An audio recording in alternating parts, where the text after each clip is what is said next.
జై శ్రీరామ్ అందరికీ నమస్కారం వెల్కమ్ టు న్యూస్ అఖండ నేను మీ కస్తూరి శ్రీధర్ మిత్రులారా మీకందరికీ ఈ మలహాసన్ అనే తెలుసు కదా మీకు ఇదేంద్ర స్వామి గబ్బు కొట్టేట్టుగా మలహాసన్ అంటున్నావు ఎవరు ఇంతగా మనిషి అనుకుంటారేమో అదే కమల్ హాసన్ అంటారు చూడు ఆయన ఎట్టపోయినాడు బా ఈ మనిషి ఈ మధ్య చాలా రోజులుగా కనపడలేదే యాడ దూరుకున్నాడు ఏందనుకుంటా ఉన్నా నేను మళ్ళీ వచ్చినాడు ఉండాడు నేను ఎట్టపోయినాడు అనుకున్నా సరే ఒకసారి ఈ న్యూస్ చూడండి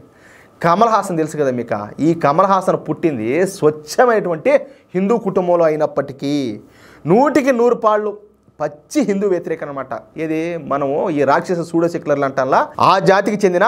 ఆ కోవకు చెందినటువంటి మనిషే ఈ కమల్ హాసనం అదే మలహాసనం 100% పాళ్ళు కూడా పచ్చి హిందూ వ్యతిరేకి మళ్ళీ చెప్తున్నా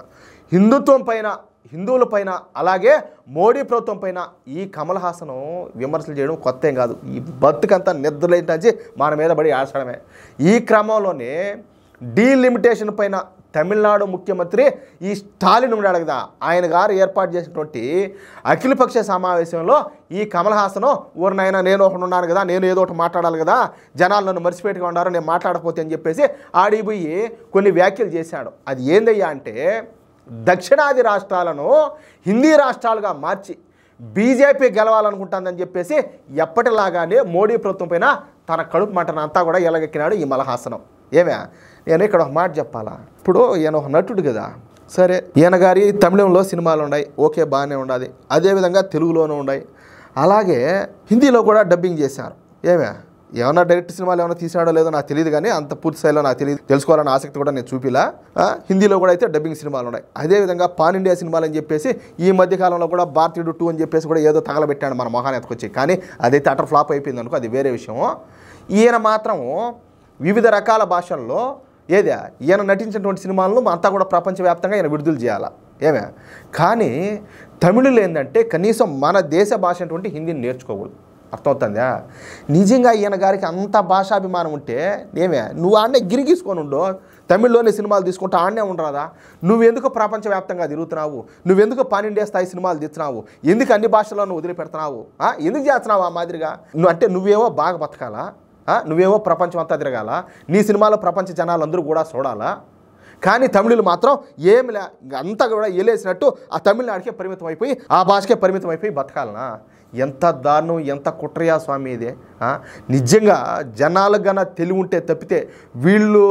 చేసేటటువంటి ఈ కుట్రలో గన భాగమైనారనుకో సర్వనాశనం అయిపోవడం ఖాయం అవునా కదా ఈయన గారు మాట్లాడడం 1971 జనాభా లెక్కల ఆధారంగానే లోక్సభ నియోజకవర్గాల పునర్విభజన చేపట్టాలంట అంతేగాని 2026 జనాభా లెక్కల ఆధారంగా ఈ విభజన ప్రక్రియ చేపట్టకూడదంట ఇప్పుడు ఎప్పటికప్పుడు చట్టాలు మార్చాలా అన్నీ కూడా మారుతూనే ఉంటాయి లేదు మేము ఆ పాతకాలంలోనే ఉంటామంటే ఎట్టవుతుంది నీకు ఒకవేళ అంతా జరిగినప్పుడు సరే ఒక రాష్ట్రానికి ఒక రకంగాను ఒక రాష్ట్రానికి ఒక రకంగాను మా జరిగిందంటే అది ఎట్లా దాన్ని వివరించి నలుగురికి అర్థమయ్యేటట్టు చెప్పు ప్రజలకు వివరించి చెప్పు అవును మన రాష్ట్రానికి అన్యాయం జరిగింది కావాలనే మనకి మరి అన్యాయం చేశారని చెప్పు అట్లా కాకుండా రేపు సంవత్సరం జరగబోయేటటువంటి ఎన్నికల్లో నువ్వు లబ్ధి పొందాలని చెప్పేసి ఇన్ని కుట్రలు చేయడం ఎందుకు అంటాలే ఒకవేళ గనక 2026 జనాభా లెక్కల ఆధారంగా గనక ఈ విభజన ప్రక్రియ గనక చేపడితే దీనివల్ల తమిళనాడుకు తీవ్ర అన్యాయం జరుగుతుందని చెప్పేసి ఈ మక్కల్ నిధి మయ్యం పార్టీ చీఫ్ అయినటువంటి ఈ మలహాసన్ మాట్లాడినాడు నేను చెప్పినా కదా నీకేదైనా అన్యాయం జరిగితే తర్వాత మాట్లాడు ఎందుకు ఊరికే జనాలను రెచ్చగొట్టి ఎందుకు మంట పెట్టి ఆ మంటలో సలిగాంచుకోవాలనుకుంటారు ఇటువంటి నీచ రాజకీయాలు ఎన్ని సంవత్సరాల పాటు ఎన్ని దశాబ్దాల పాటు ఎన్ని రోజులు చేస్తారు ఈ మాదిరిగా అంటాలే జనాలను పిచ్చోళ్ళు చేసి ఒక మాట అది ఏంటంటే ఈ డీలిమిటేషన్ పైన ఈయన ఈ స్టాలిన్ మాత్రమే కాదు కొత్తగా ఒక ఆయన వచ్చాడు కదా జోసెఫ్ విజయ్ అని చెప్పేసి పార్టీ పెట్టా ఆయన కూడా దీని మీద అభ్యంతరాలు వ్యక్తం చేశారు అంటే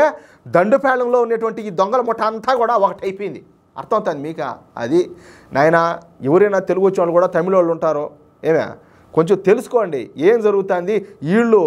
మనల్ని ఎర్రిగొర్రెలుగా చేసి వాళ్ళు రాజకీయ పబ్బం గడుపుకునేదానికి ఎన్ని కుట్రలు చేస్తారో ఒకసారి దయచేసి అర్థం చేసుకోవాలని చెప్పేసి ప్రతి ఒక్కరిని కూడా కోరుకుంటున్నా అది విషయం అయితే ఏమంటారా మిత్రులారా ఈ న్యూస్ కనుక మీకు నచ్చినట్లయితే అదేవిధంగా నేను చెప్పిన వ్యాఖ్యలతో మీరు ఏకీభవిస్తే తప్పనిసరిగా ఈ న్యూస్ నలుగురికి షేర్ చేయండి అలాగే ప్రతి ఒక్కరు కూడా మీ యొక్క అమూల్యమైన అభిప్రాయాలను ఖచ్చితంగా కామెంట్ చేయండి ఇంతవరకు మీరు కనుక మన ఛానల్ సబ్స్క్రైబ్ చేసుకున్నట్టయితే ప్రతి ఒక్కరు కూడా మన ఛానల్ సబ్స్క్రైబ్ చేసుకోండి సపోర్ట్ చేయండి ప్లీజ్ జై శ్రీరామ్